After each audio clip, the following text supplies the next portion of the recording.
Anna asked earlier this week, and for context, Anna is a previous visa user. She's already actually been granted her offshore 309 visa, having used Vizy to prepare her application.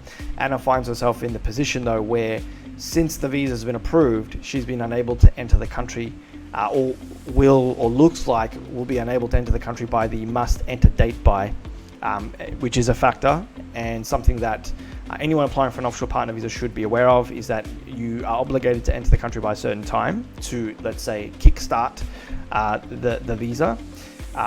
My understanding from memory is that Anna actually applied to extend that.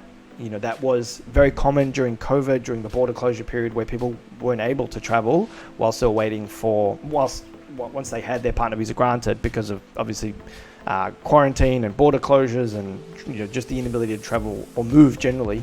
And the government streamlined the process for people to submit a request to extend that entry date. I've commented on Anna's post, giving her the link to the appropriate form, the form that we are aware of, that the government have made publicly available, and the process in requesting an extension. And Anna's done that. And I believe she was granted her first extension, but now the question or problem arises about whether or not they'll grant her another one. And in all honesty, it's not anything I can really comment on, because it's not something that pops up too often or had popped up too often prior to COVID. The most common scenario since COVID is that those who were stuck overseas would submit this form and the government would grant them the extension. In terms of a second or third extension, it's not anything that we're familiar with that I can comment on from experience.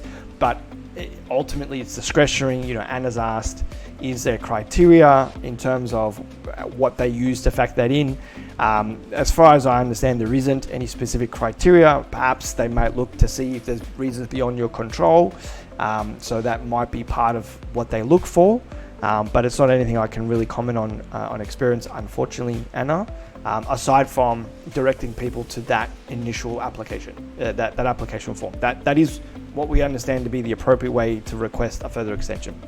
At the end of the day, though, the reality is that visas are granted with conditions and parameters and requirements that must be met and adhered to by visa holders. And one of them is enter by a certain day. So unfortunately, it really is the burden or the onus of the visa holder to stick by those conditions. The government have been flexible in the past regarding that enter date by, as I was saying, but whether or not they continue to be flexible as things start to normalize and become a little bit easier with regards to traveling, it's impossible for anyone to ultimately predict, unfortunately. You just have to go through that process and see what you come back with, or see what they come back with.